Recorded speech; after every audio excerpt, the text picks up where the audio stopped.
Okay, guys, I'm in the Subaru XV right now. This is the 2.0. I don't know if this is the premium model or not, because what you get here are fabric seats, which, in my opinion, for a car over 100,000, I think that leather seats should be made standard. Okay, never mind about that. So, okay, so here the dashboard is a bit hard, but I can tell that the dashboard is being wrapped with pretty good leather, and you can see my I don't know what to call it, but never mind. So you can see some fake stitching over here, and you get a piece of chrome bar right here. So check this out. The glove box comes down in a very luxurious manner. Okay, so it is quite deep, stretches out all the way down. Okay, it doesn't feel quite solid, but okay, whatever that is. So for the sun visor, for the sunshade, it comes with a light. Okay, so yep, a very good design. So you get two assistive lights over here, and then I don't know what this thing is here for. Okay, and then here you get a display system. I think this maybe shows you the information about fuel economy or something. And then here you get a touch screen, which I think that okay, the buttons, they feel quite solid.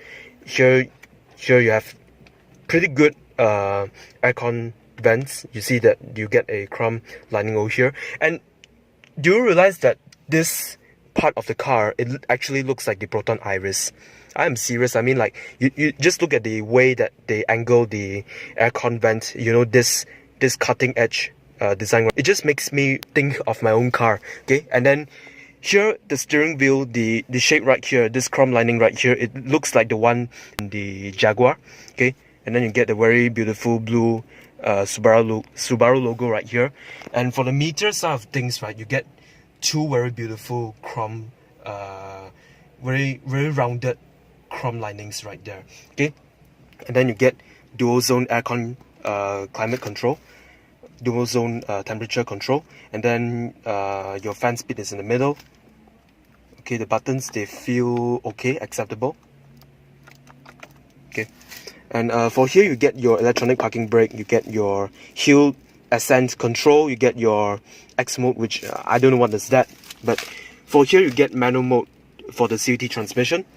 The seats, right, they feel quite comfortable for its price. I don't know, I think this car is around 135,000, but even though they give you fabric seats, which I complained earlier on, but they actually feel pretty much comfortable. So right here you can see some carbon fiber patterns, okay, and then you get a very beautiful chrome door handle right here, which is something that I appreciate. And you get automatic windows for both the front doors, and then for the rear doors you don't actually get automatic power windows, but they are still electronic. Okay, quite decent materials used. And this part is, the center box is quite big. Okay, and then you get a power socket right here, you get two USB ports over here. Okay, really nice, quite deep. I hope that my Iris actually has a center box. Okay, so let's go to the back. Okay, so currently at the back, and what you get here is, you get a handrest, and then here you have two cup holders, which over here you can find some rubberized materials over here to keep your bottles or cups in place. And right here you don't actually get aircon vents, which is a shame, because for a car this big, right, imagine from the middle display all the way back to where I'm sitting right now, the distance of the aircon vent until here is actually quite far. So I think that if the front passengers are very stingy, if they use if each front passenger uses two aircon vents, I can tell something, you will be sweating at the back. But I hope that the new XV introduces rear aircon vents.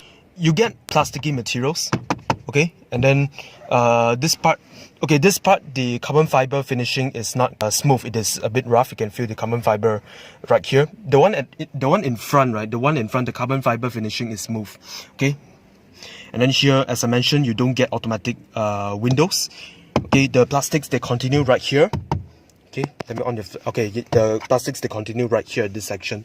So far I see 4 speakers, which is very good for a car like this. I don't know if you have 2 more speakers or not.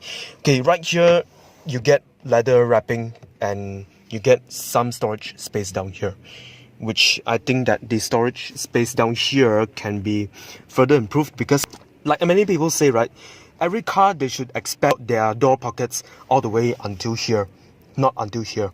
You see, the omission of storage compartments right here, it actually sacrifices a lot of practicality. So I think that most car manufacturers should find a way to actually increase the storage space of their door pockets all the way until this part. I don't expect it to come all the way until here, the edge, but at least make the storage pocket bigger, make it until this section, which I am happy enough about that. Okay, and to be honest, the legroom here is pretty decent. I don't feel like I'm kept in a small sardine can or something. Okay, actually today I rode in a Toyota Vios, the first generation.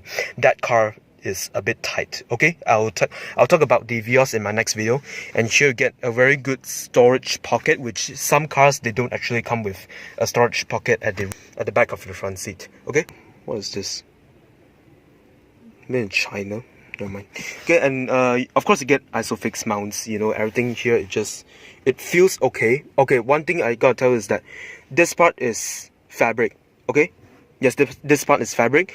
This part right here is leather. So in my earlier part of the video, I'm sorry for calling this fabric seats, because basically this is a combination of leather and fabric, which is something that you can see and experience in the Iris premium spec model. Okay, and yeah, it is CVT. Okay, I mean, like, not bad lah for a car of 135,000. I mean, you get all the comfort that you need. My headroom is about this much, which is very generous.